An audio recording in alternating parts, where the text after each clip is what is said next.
What is going on, Trash Talkers? We are back with another episode for you. In today's video, we're going to give you our starts and sits for Week 10 in the NFL. All that and much more coming your way right now!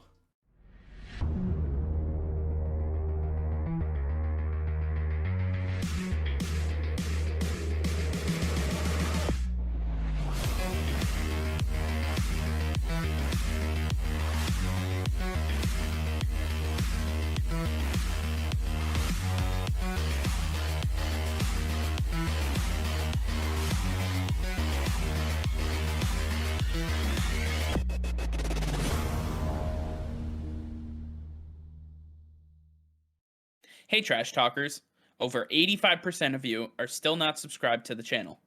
Please be sure to hit that red subscribe button and turn on notifications, as it will help us create more daily content for you. Thank you and enjoy today's video. Alright Nick, Week 10 is officially upon us and we got kicked off with Thursday Night Football, but we are more focused on the Sunday and Monday games, and honestly we have a lot of fantasy implications this week. This is where the season starts winding down and you really start molding that playoff picture, so you definitely want to take heed of our advice here and really take a look at the starts and sits. Nick, I'm gonna let you start though. Start, sit, quarterback, who you got? Yeah, and for my start of the week, it's a big name player who just hasn't been performing well. This week he turns it around. It's Patrick Mahomes. He's facing the Las Vegas Raiders on Sunday Night Football, and this is a big matchup. This is really where we're going to see whether it's the Raiders who come out on top and are the playoff contender, or if it's the Chiefs who are still rebounding their season. Can they keep this momentum going? It really comes down to this. And when you look at the Las Vegas Raiders secondary, with all of the things that have happened to this team, with all the players they have lost here, I think this is the game where it's a get right for the Kansas City Chiefs. They're going to have big plays downfield with Travis Kelce and Tyreek Hill. There's going to be those no-look throws, those impressive throws by Patrick Mahomes. He's going to have one of the biggest games he's had all season. It's time to stop sleeping on him. And for my sit of the week, I'm going with Russell Wilson, the return game. He is facing Green Bay Packers, and this is the team that, even without Aaron Rodgers, the defense held their own and did not give up more than 13 points to the Patrick Mahomes-led offense.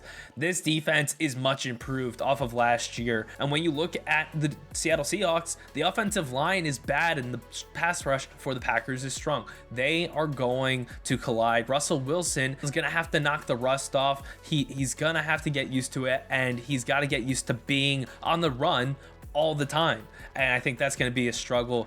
I think that the Packers are going to just overwhelm him a little too much. And Tyler Lockett, DK Metcalf, big weapons. I just don't think they're going to do that well this week. For my start quarterback, I'm starting Derek Carr against the Kansas City Chiefs. Nick, you're starting Patrick Mahomes. I'm starting the quarterback on the other side of this matchup because both defenses give up a lot of passing yards to each quarterback. They give up a lot of passing yards to wide receivers and really can't stop a nosebleed if they tried. So at the end of the day, Derek Carr, Patrick Mahomes, both are going to eat in this one. It's going to be a high scoring matchup, a high octane matchup. I'm really excited for this intra-division rivalry. I like Derek Carr this week against the Kansas City Chiefs. For my sit, though, I'm taking Ryan Tannehill. Ryan Tannehill has been a surprise to a lot of players, especially with the absence of Derrick Henry last week. He really surprised a lot of people, really turning some heads with what he did with A.J. Brown. But this is the week that it stops. The Titans taking on the New Orleans Saints. The New Orleans Saints are the third best all-around defense in the NFL, and they are number 2 against the pass. They're one of the most ferocious defenses that we have in the NFL to date, and I believe that the New Orleans Saints are going to squash the Tennessee Titans' hopes and dreams, and that starts with stopping Ryan Tannehill. He is not going to have a big day against the Saints. Moving over to running backs, my start of the week is Washington running back J.D. McKissic going up against the Tampa Bay Buccaneers. I'm not going with Antonio Gibson. J.D. McKissic is the one to start this week. When you look at the Tampa Bay Buccaneers, they've been gashed in the receiving game with running backs. J.D. McKissic is the receiving running back for this team. Antonio Gibson has not had many opportunities receiving the ball, and he's still dealing with the stress fracture in his shin. They are going to continue to have him on a snap count for the remainder of the season. J.D. McKissic is going to be a big part of this offense if they're going to move the ball at all. I really think that betting on JD McKissic is the way to go. And for my sit of the week, I'm going with James Robinson making his return against the Indianapolis Colts. We just saw the Indianapolis Colts right before Derrick Henry got hurt in that game. Even going into overtime, Derrick Henry was only able to put up 86 yards. That's because you have DeForest Buckner and Kwity Paye on that defensive line with Darius Leonard in the middle of the field. These guys know how to stop the run. That is what they're predicated on.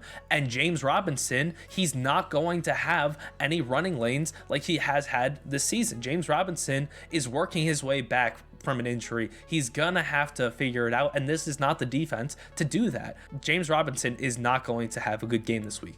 For my start running back, I'm giving the nod to Mark Ingram. Mark Ingram recently traded for by the New Orleans Saints, reuniting with his former team and Sean Payton.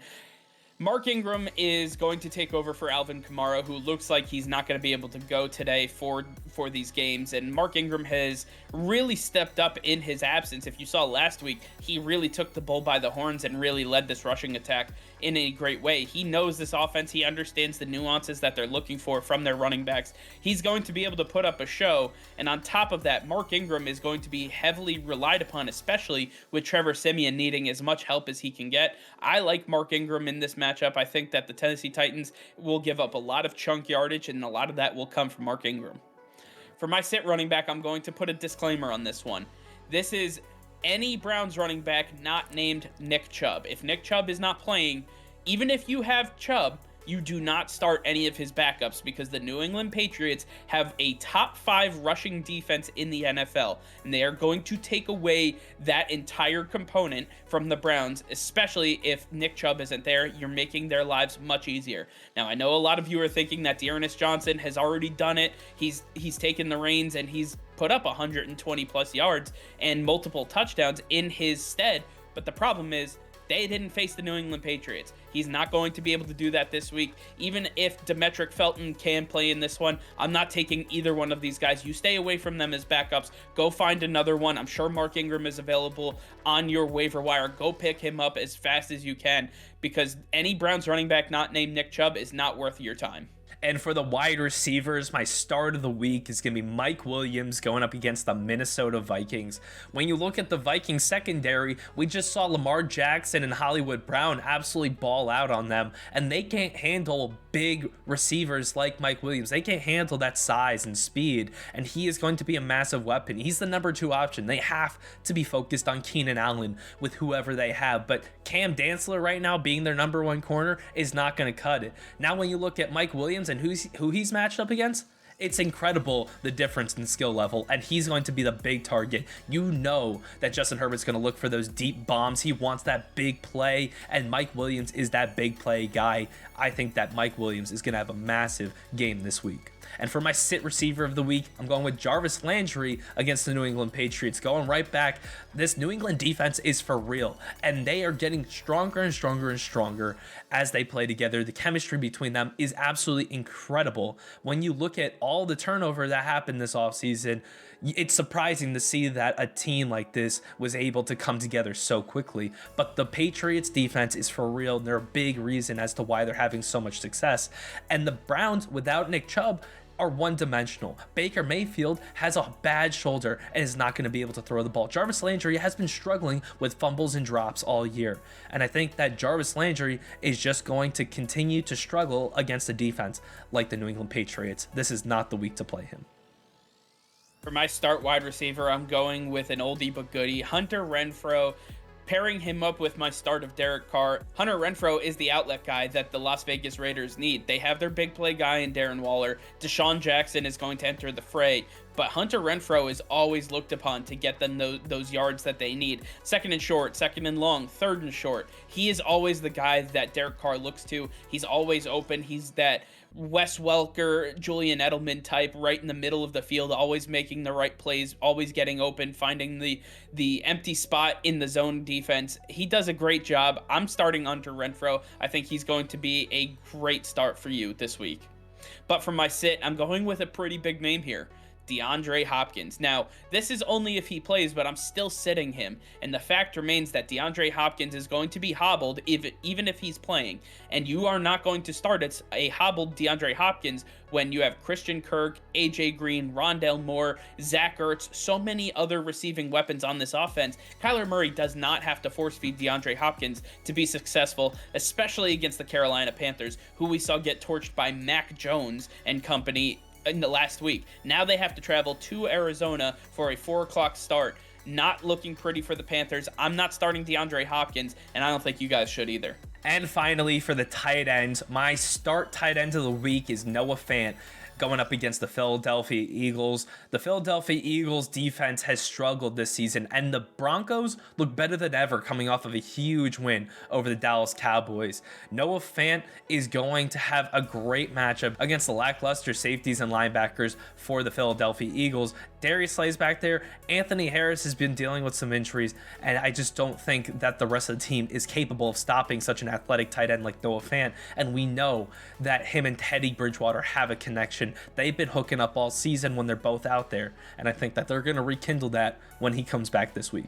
And for my sit of the week, I'm going with Kyle Pitts against the Dallas Cowboys. The Dallas Cowboys are reeling after that horrible loss, and they're going to look to correct that. We're going to see a lot of the defensive mistakes get fixed. Yes, Randy Gregory is out, and so they're weakened up front.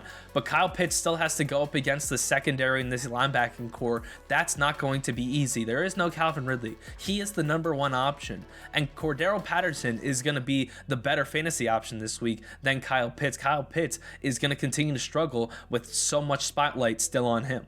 And finally, for my start tight end, I'm going with Dan Arnold. Dan Arnold has been a bright spot for the Jacksonville Jaguars as they traded for him from the Carolina Panthers, and Dan Arnold has really showed up for them since coming to Jacksonville. Now taking on the Indianapolis Colts, he's going to find the soft spot in their defense. He is going to be relied upon to be the safety blanket for Trevor Lawrence, like he was last week when they won against the Buffalo Bills. Now, Dan Arnold is going to be heavily mixed into this pass offense, and without a true number one wide receiver, I guess you can call Marvin Jones one, but they don't have a DJ Chark. They don't have somebody who can really take the top off the defense or even instill fear. That means you have to go to the guy who's going to get you yardage when you look at him. That is Dan Arnold. I expect a lot from him, and I think he is a great start at the tight end position.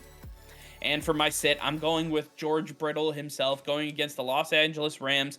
Listen, George Kittle, he had a fine comeback last week. He looked really solid, and he was really involved in the passing game.